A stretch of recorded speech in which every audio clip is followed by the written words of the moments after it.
Hola viajeros, somos Antonio, Divina y Pancho de la Tartaneta Viajera. De nuevo estamos con vosotros en una nueva ruta, en la que veremos los pueblos más bonitos de Soria, os enseñaremos lo que hemos visitado, y donde pernoctamos. En el primer capítulo nos quedamos en Almazán, en este nuevo capítulo continuamos la ruta por los pueblos de Soria donde terminaremos. ¿Nos acompañáis?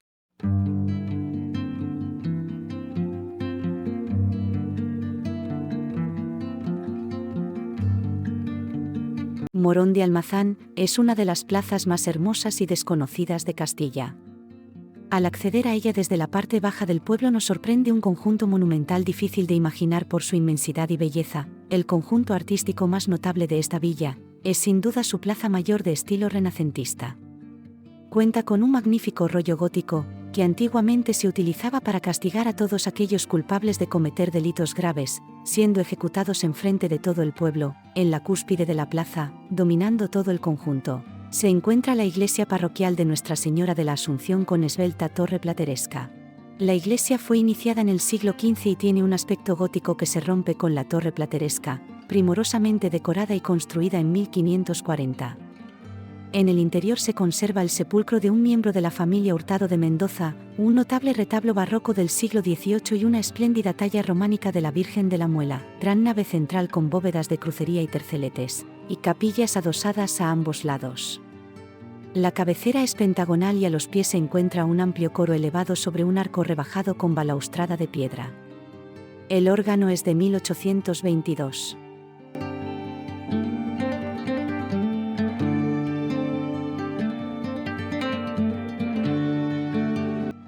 En el nivel inferior, la antigua casa consistorial, el concejo, construcción del siglo XV. A continuación, el palacio, obra de principios del siglo XVI encargada por Juan Hurtado de Mendoza y su esposa Leonor del Río.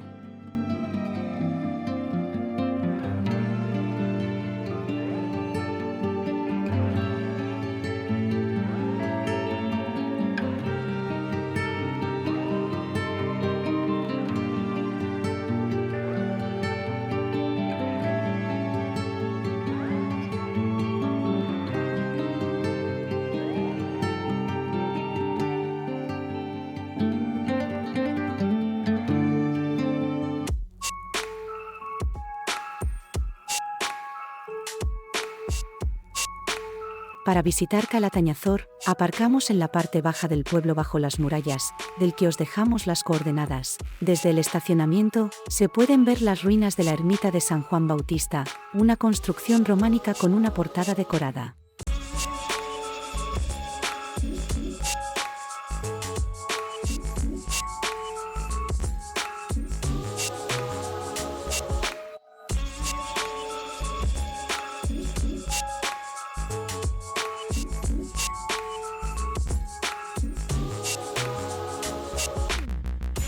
Los orígenes de Calatañazor se remontan a un pueblo arévaco que se trasladó a las alturas en busca de seguridad, cuando los godos llegaron a la región.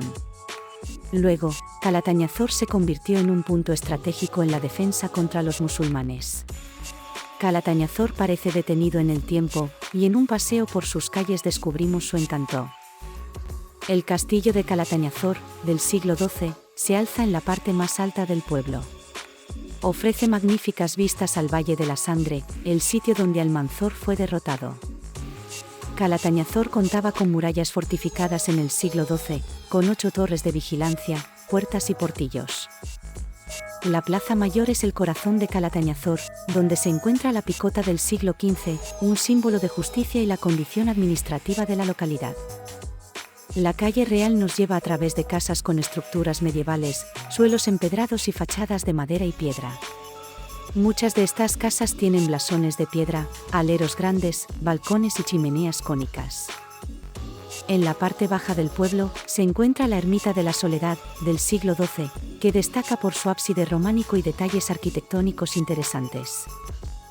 La iglesia de Santa María del Castillo data del siglo XII y presenta una fachada occidental interesante, con detalles arquitectónicos notables. En su interior, encontrarás una imagen de la Virgen de Fuentemayuel del siglo XIII, entre otras reliquias. La calle Tirador, otra de las principales de la ciudad, presenta construcciones características de Calatañazor.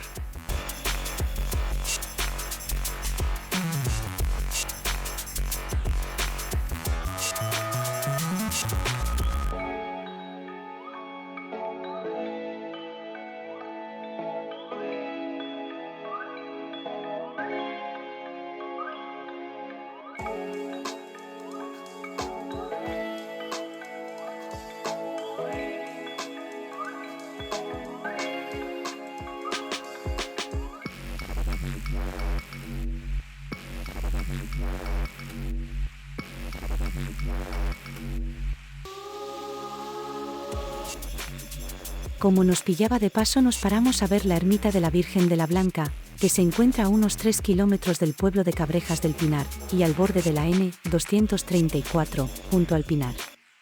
Donde es posible pernoctar en un encantador entorno con mesas y barbacoas. Os dejamos las coordenadas. Por sus grandes dimensiones más parece una parroquia.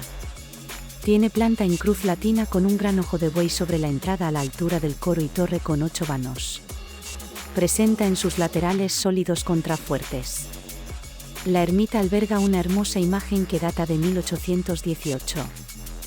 Esta ermita fue donada por 3 familias emigradas a México en el siglo anterior.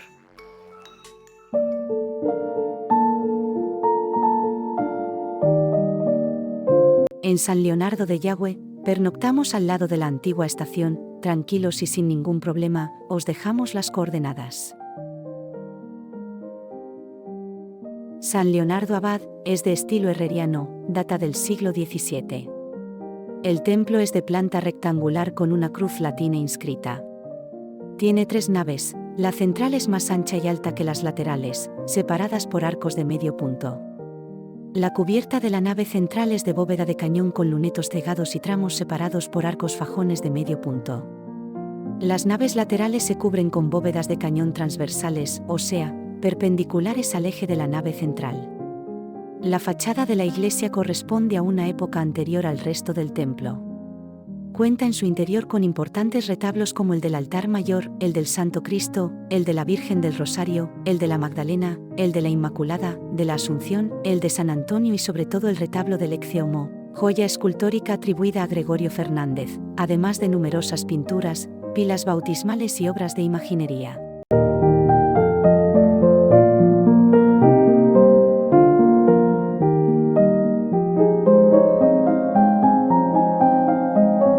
La Puerta de Aranda, con este nombre se conoce una de las 3 puertas que componía el recinto amurallado del pueblo, que abría caminos hacia Aranda y el Burgo. Es el único resto que queda de la muralla medieval. El castillo-palacio de San Leonardo de Yagüe fue mandado construir por Juan Manrique de Lara en 1563, cuando Felipe II le donó la villa. En nuestra ruta hacemos una parada para visitar el desfiladero de la Yecla, uno de los desfiladeros más estrechos del país con unos 600 metros de longitud, una anchura que en algunos puntos apenas pasa de los 2 metros y unas paredes verticales de más de 100 metros de altura.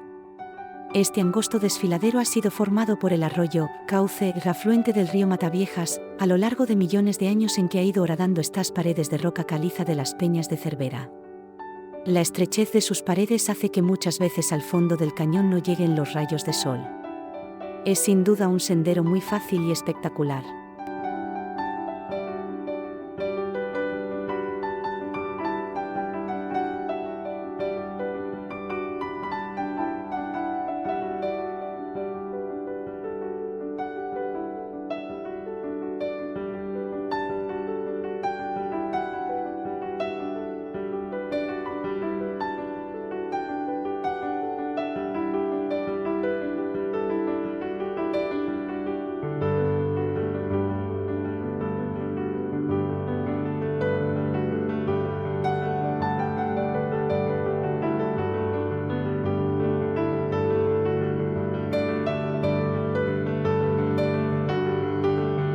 El paraje rocoso en que se encuentra inmerso el desfiladero con unas paredes verticales de roca caliza casi inaccesibles, hace que en sus inmediaciones podamos deleitarnos contemplando el vuelo de numerosas aves rapaces, entre las que destaca el buitre leonado con más de 100 parejas anidando en las crestas rocosas.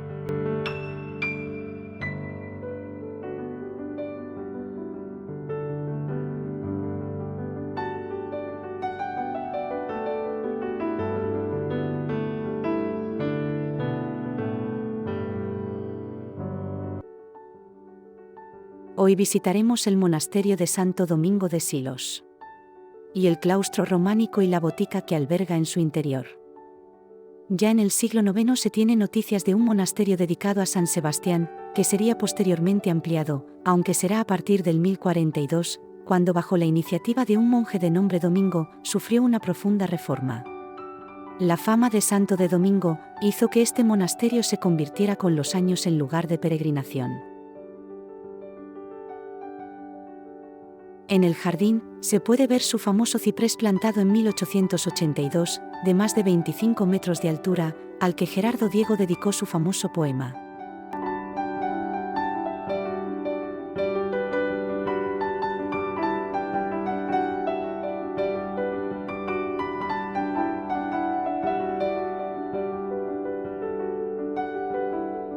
Destaca sobre todo el conjunto, su claustro de 2 niveles, con algunas de las manifestaciones románicas más conocidas de Europa. En sus capiteles se combinan representaciones vegetales, animales e historiadas. El claustro de abajo es de 2 épocas diferentes. Las galerías oriente y norte son del siglo XI, mientras que las galerías poniente y sur son del siglo XII. El claustro superior se construyó a finales del siglo XII. Lo más llamativo son los 6 bajorrelieves del primer maestro: la ascensión, Pentecostés, la sepultura y resurrección, el descendimiento, los discípulos de Emaús y el más conocido, la duda de Santo Tomás.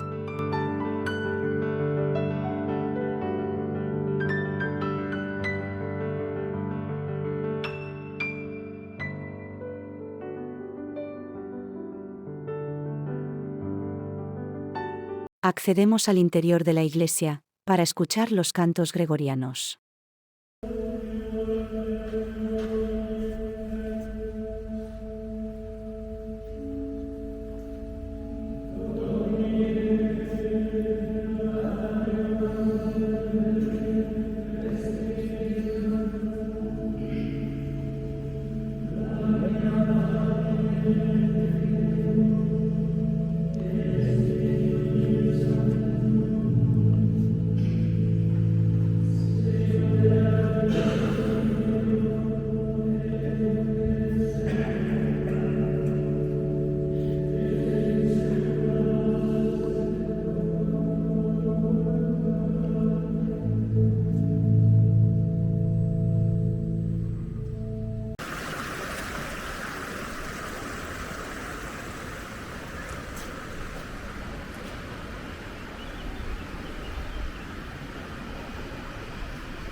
Terminamos la visita a Santo Domingo de Silos, comiendo en uno de sus restaurantes con nuestros amigos y compañeros de ruta.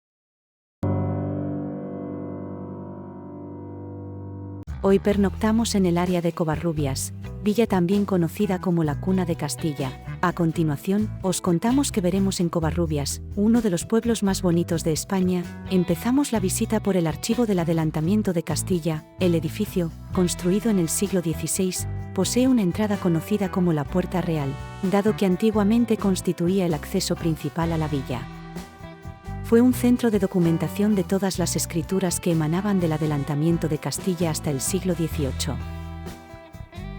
Continuamos el paseo por sus calles empedradas, con su coqueto entramado urbano donde se ha podido conservar la arquitectura tradicional de la región, caracterizada por sus fachadas de madera y adobe.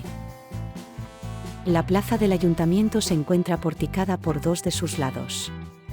En uno de los extremos, presidiendo la plaza, se encuentra el Palacio de Fernán González, que en la actualidad alberga el Ayuntamiento de Covarrubias.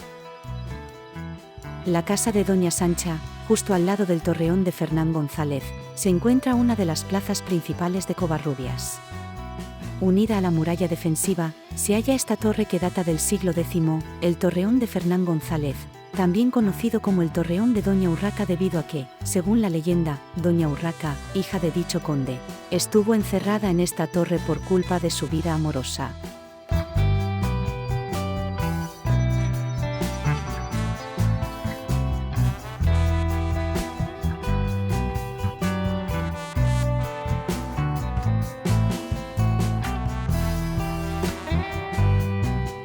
La excolegiata de San Cosme y San Damián empezó a construirse, en un estilo tardo-gótico, en el año 1474, sobre otra anterior románica.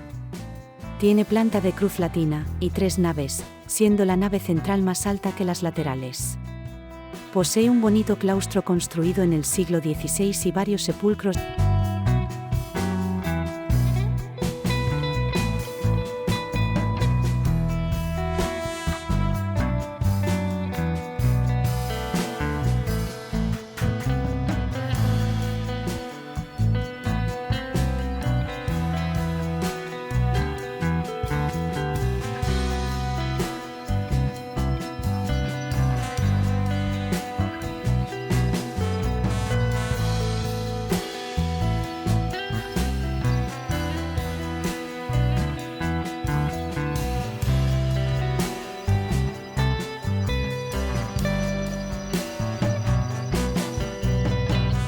Covarrubias estuvo protegida por una robusta muralla que la rodeaba por completo. Para poder acceder a la villa existían 3 puertas de acceso. En la actualidad, todavía se puede admirar parte de esta muralla defensiva.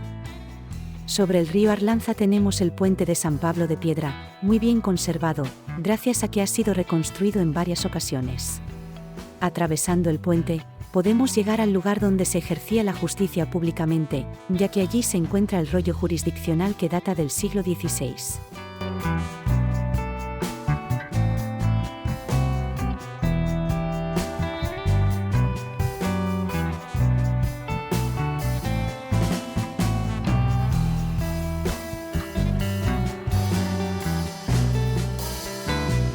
La iglesia de Santo Tomás original fue construida en el siglo XII, pero de ella se conservan tan solo unos poquitos restos.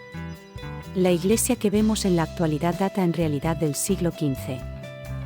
De su interior destaca el órgano del siglo XVIII y especialmente, la escalera plateresca.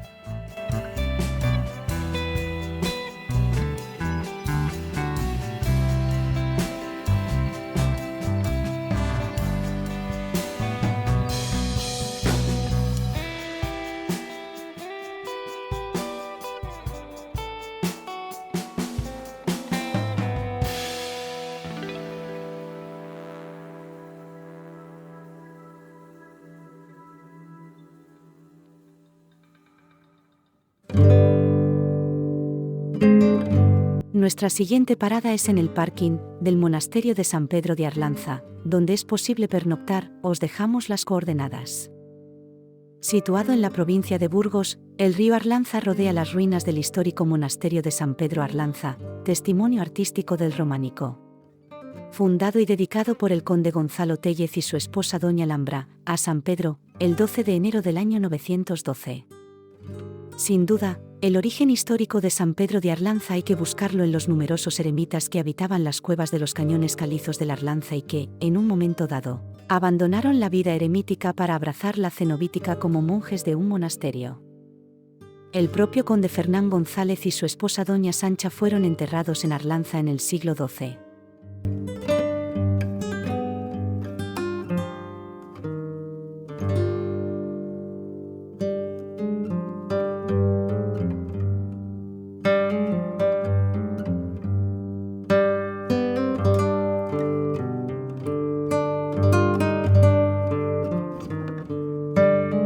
Lo que sí es cierto es que además del conde Fernán González fueron varios los reyes posteriores como Fernando I de Castilla, quien en principio eligió este lugar para su enterramiento. Alfonso VII se erigieron en grandes benefactores de San Pedro de Arlanza, mediante numerosas donaciones.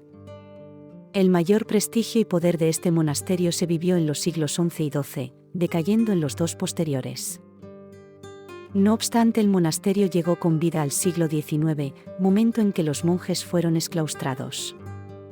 Pero las principales transformaciones del monasterio de San Pedro de Arlanza llegarían en los siglos XV, XVI y XVII. Para empezar, la iglesia románica recibió una cubierta tardogótica, obra de Simón de Colonia, recreciendo la cabecera y colocando pilares góticos en los muros laterales. En el siglo XVII se sustituye el claustro románico por el actual herreriano, obra de Pérez de Palacios. También se acomete, unas décadas después, el llamado claustro menor.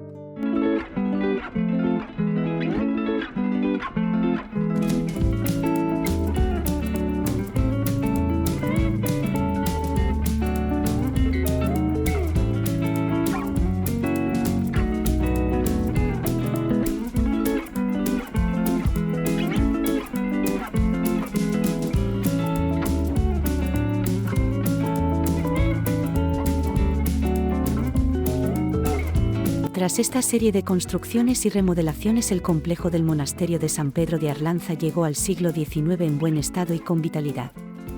Por desgracia, y como en tantos cenobios españoles, la ruina hizo presa en él, tras la desamortización de Mendizábal. Además, numerosas obras de arte fueron vendidas, expoliadas o destruidas.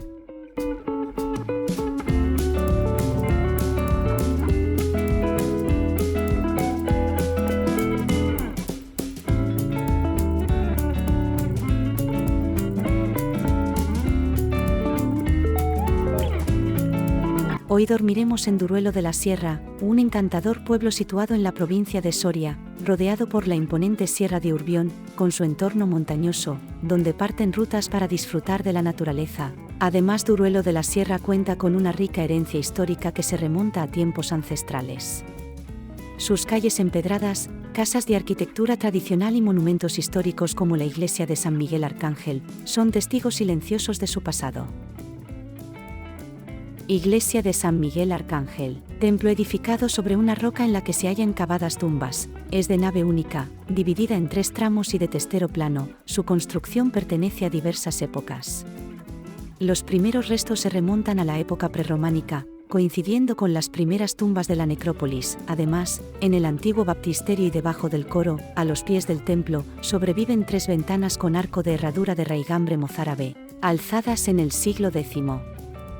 Cerca de un centenar de sepulturas de los siglos IX y XIII conforman la necrópolis ubicada en torno a la iglesia, hallada en 1966 a causa de unos trabajos de adecuación del entorno. Muestra tumbas rupestres, de lajas y sarcófagos, horadadas de forma antropomorfa o de bañera. Todas ellas sin cobertera y con orientación este-oeste. Nuestra siguiente parada es en Molinos de Duero, que tiene un aire de pueblo dormido. Es pequeño, y en él se mezclan una entrañable arquitectura popular con importantes casonas blasonadas.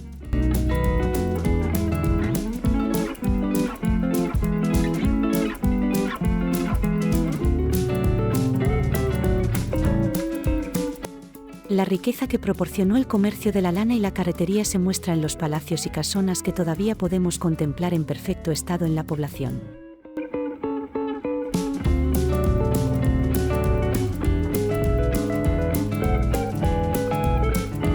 La calle Real, que se extiende desde la Plaza Mayor hasta el puente, es una antigua calle adoquinada con numerosas tiendas y bares.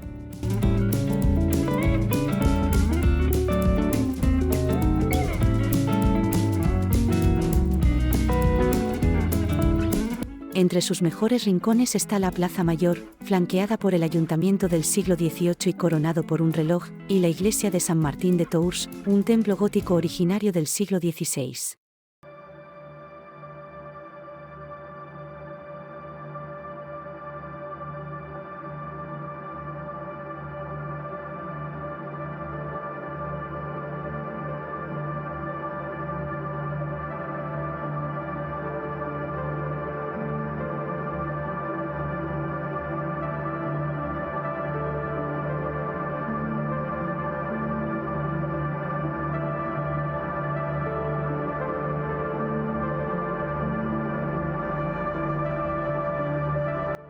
Otro punto de interés es el antiguo lavadero. Además podemos disfrutar de monumentos de la época romana. Por supuesto, no hay que olvidar mencionar el encanto de sus calles y plazas.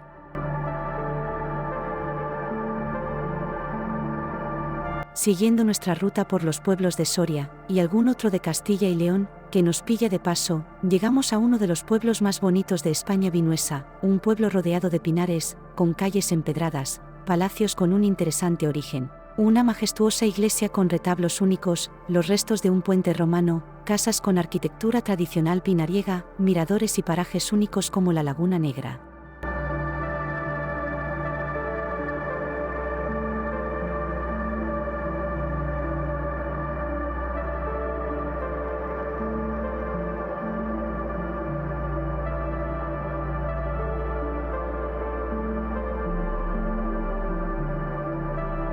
No se me ocurre mejor lugar para comenzar el recorrido por Vinuesa que desde la Plaza Mayor. Esta plaza es el corazón del pueblo. Aquí se encuentra el ayuntamiento, la iglesia parroquial, el seminario y unos cuantos bares para tomar algo.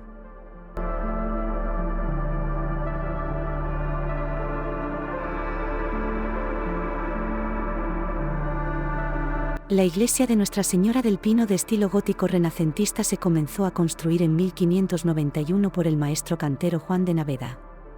La planta es en cruz latina y consta de 3 naves con bóvedas de crucería y una cabecera ochavada. En el interior hay varios retablos rococó, siglo XVIII.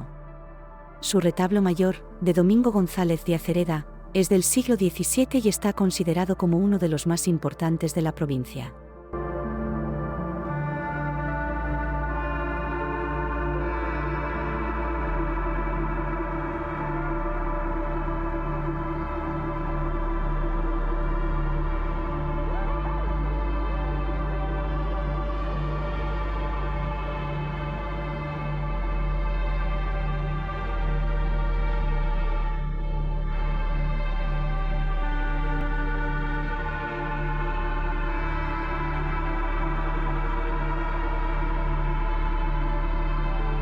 La ermita de la Soledad del siglo XVI es de estilo gótico. De planta rectangular con 2 puertas, tiene un retablo barroco. La Laguna Negra, parque natural de origen glaciar, es un punto obligatorio en la visita a Soria, que os encantará.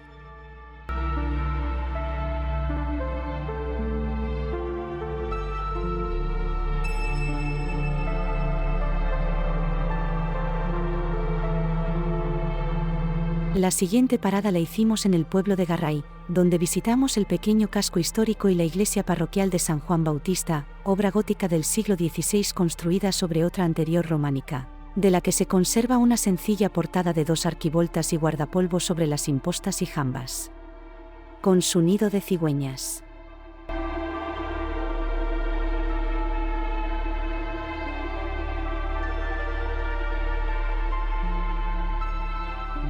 Hoy visitaremos la preciosa localidad de Llanguas, situada a orilla del Cidacos, se encuentra al norte de la provincia de Soria, en la comarca de Tierras Altas.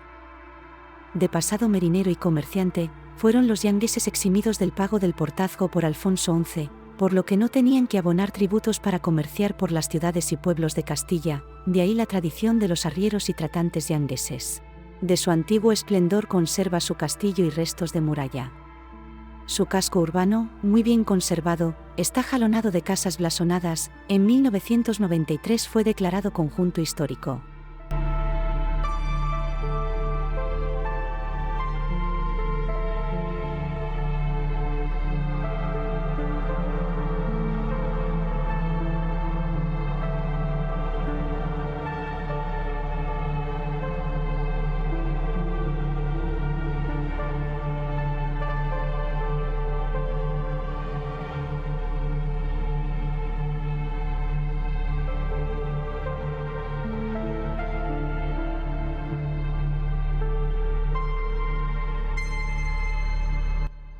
La iglesia de San Lorenzo se encuadra dentro del estilo gótico naciente.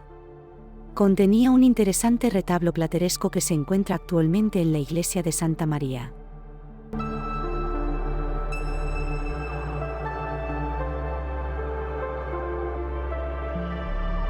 La casa consistorial de Yaguas data del siglo XVIII, de estilo porticado adosa en su fachada un escudo con la inscripción de Puertas de Valdiarnedo.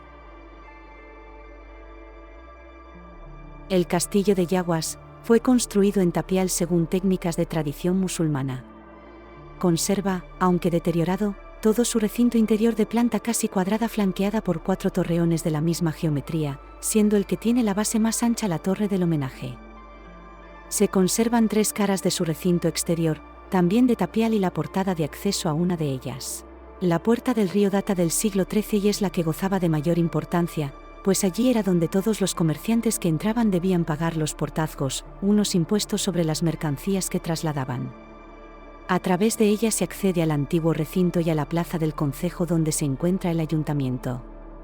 La puerta está realizada con mampostería de piedra irregular y se compone de un arco de medio punto, hacia el exterior, y un arco apuntado hacia el interior. La iglesia de Santa María se encuentra en el barrio de la Villa Vieja, finalizada en el XVI, de traza gótica con crucero y 3 naves.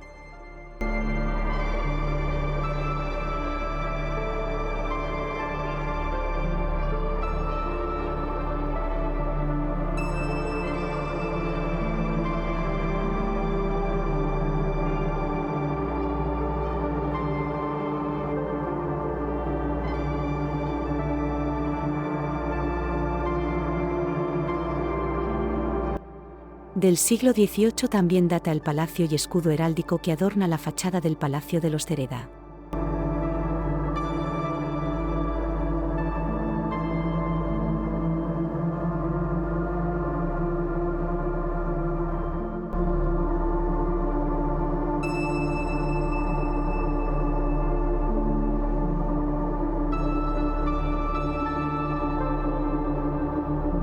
Hacemos una breve parada en Enciso, un pueblo situado en La Rioja, famoso por la gran cantidad de huellas de dinosaurios. Aunque hay más cosas que ver, damos solo un paseo por la senda de los dinosaurios. El pueblo cuenta con un gran patrimonio histórico-artístico. Un casco urbano adornado con las ruinas de un castillo medieval y una iglesia datada del siglo XV y una arquitectura de piedra llamativa, que dejamos para una próxima visita. Os dejamos las coordenadas del aparcamiento.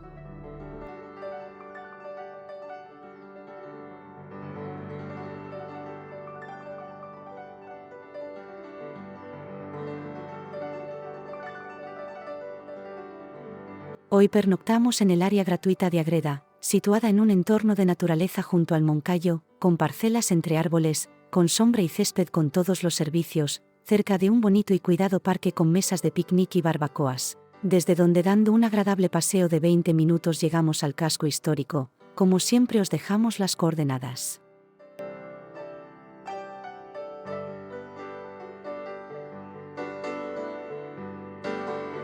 Cerca de la zona de autocaravanas tenemos uno de los paisajes más agradables de la villa de Ágreda, su Parque de la Dehesa.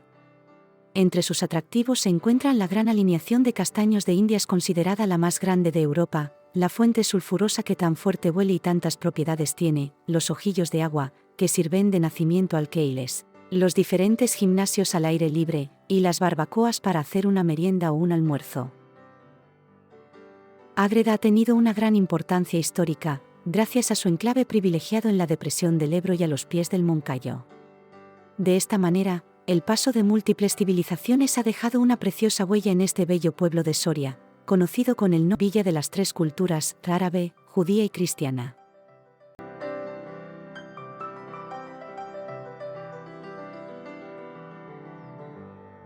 La iglesia de San Miguel de Ágreda, aunque conserva la torre románica del siglo XII, es una iglesia gótica de una sola nave con capillas laterales.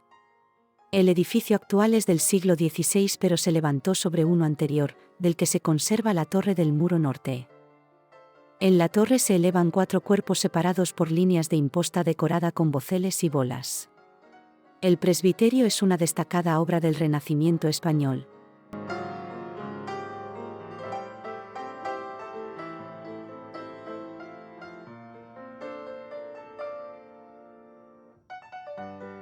Iglesia de Nuestra Señora de la Peña.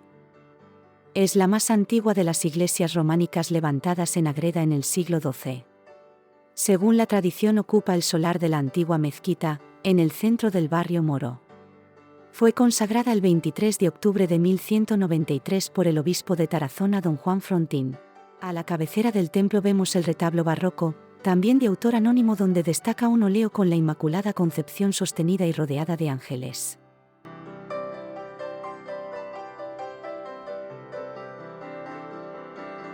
La puerta de Felipe II se encuentra situada al final de la calle Vicente y Tutor, esquina con el Palacio de los Castejón, formando parte del tercer recinto amurallado cristiano de Ágreda. Fue abierta en 1573 por orden de Felipe II en los accesos al barrio moro, para conmemorar la victoria de los cristianos sobre los moriscos granadinos en las Alpujarras. Esta puerta almenada comunicaba el barrio del recinto amurallado árabe con el barrio del recinto de San Miguel.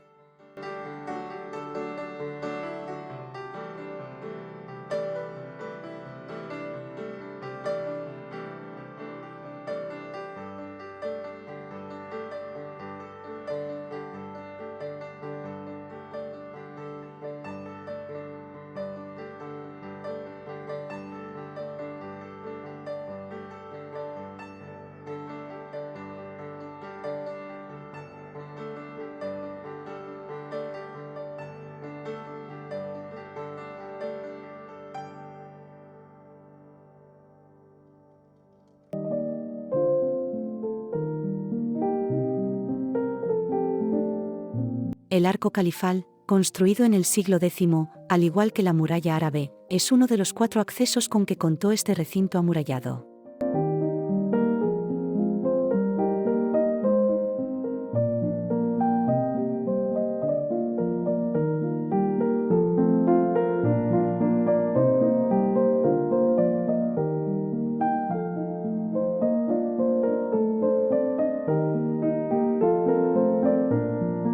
El Palacio de los Castejón, levantado a principios del siglo XVII por don Diego de Castejón, su fábrica de sillería es de notable calidad.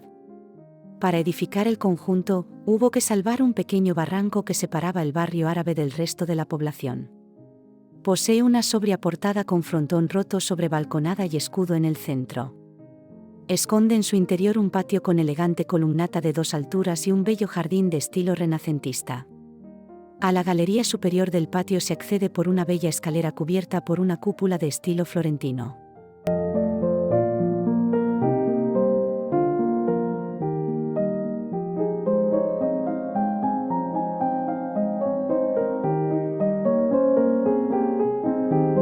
El palacio tuvo su esplendor hasta 1809, año en el que fallece el quinto marqués de Belamazán, propietario del palacio. A partir de entonces el recinto del palacio sufre una fase de abandono, sirviendo incluso de escuela, cárcel, juzgado. Es en 2001 cuando el ayuntamiento decide restaurarlo de nuevo.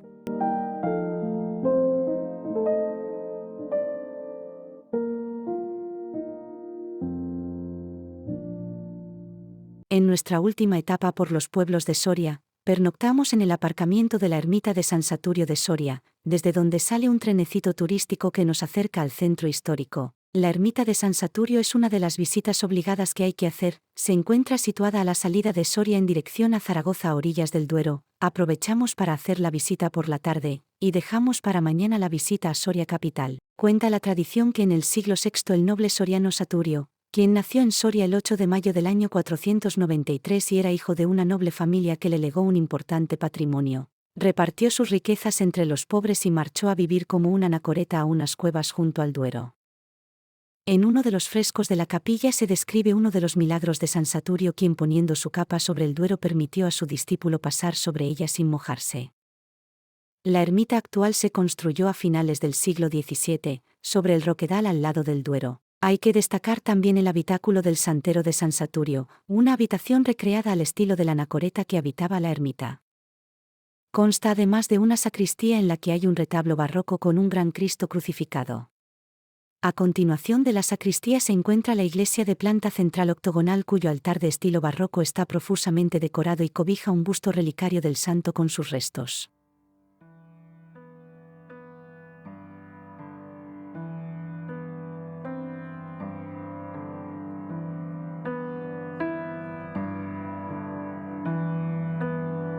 Nos levantamos por la mañana, después de una noche tranquila sin ruidos, y cogemos el pequeño tren turístico que nos lleva recorriendo la orilla del río en un agradable paseo, al centro histórico de Soria, para comenzar su visita. Ahora por la izquierda, y sobre el cerro, encontramos los restos del castillo. Río, en un bucólico entorno, encontramos el monasterio de San Pol, tradicionalmente atribuido a los templarios, aunque actualmente se carece de información para corroborarlo. Fue junto con el cercano monasterio hospitalario de San Juan de Duero, primera línea de defensa de la ciudad.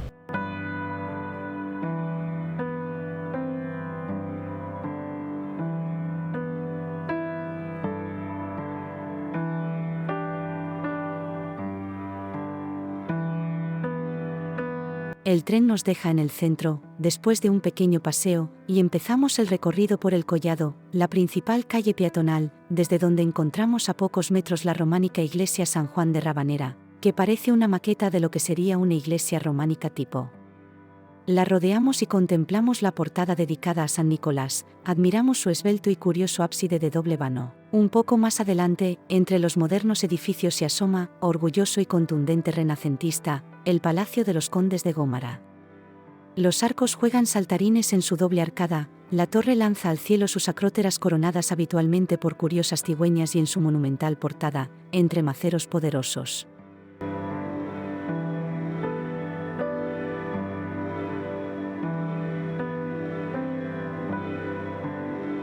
Adentrándonos en las estrechas calles del casco antiguo y muy cerca cruzando por el Arco del Cuerno llegaremos hasta la Plaza Mayor.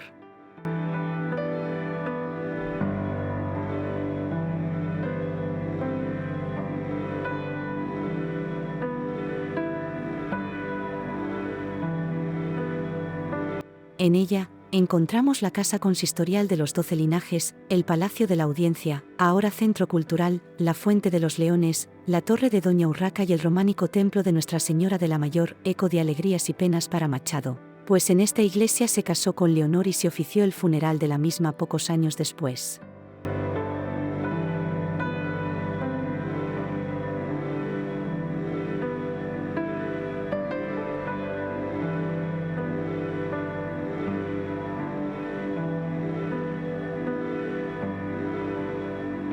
Y delimitada con la maciza figura del edificio del Instituto Antonio Machado, llegamos hasta la iglesia de Santo Domingo, que posee una imponente monumental fachada románica en su lado occidental, de la que destaca su rosetón, sus capiteles, jambas y tímpano.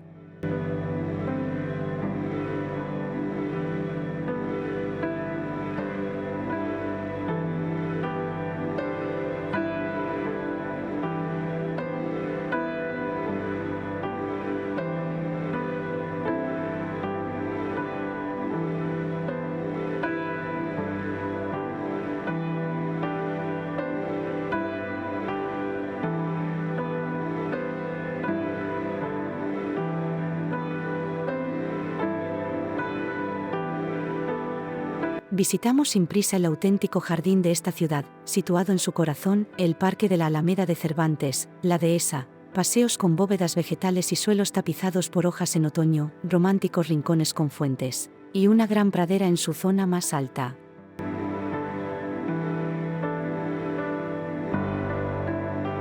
Volviendo a la céntrica calle peatonal y ascendiendo por la nobiliaria calle Aduana Vieja salpicada de palacios renacentistas, como el de los Río y Salcedo, el de los Castellans o el de los San Clemente, regresamos para coger de nuevo el trenecito que nos lleva de nuevo al aparcamiento, y damos por terminada nuestra ruta por tierras de Soria y algunos pueblos de Castilla y León. Deseamos os haya gustado y sirva de ayuda para planificar vuestras rutas. La tartaneta viajera, divina, Antonio y Pancho, os desea salud y kilómetros.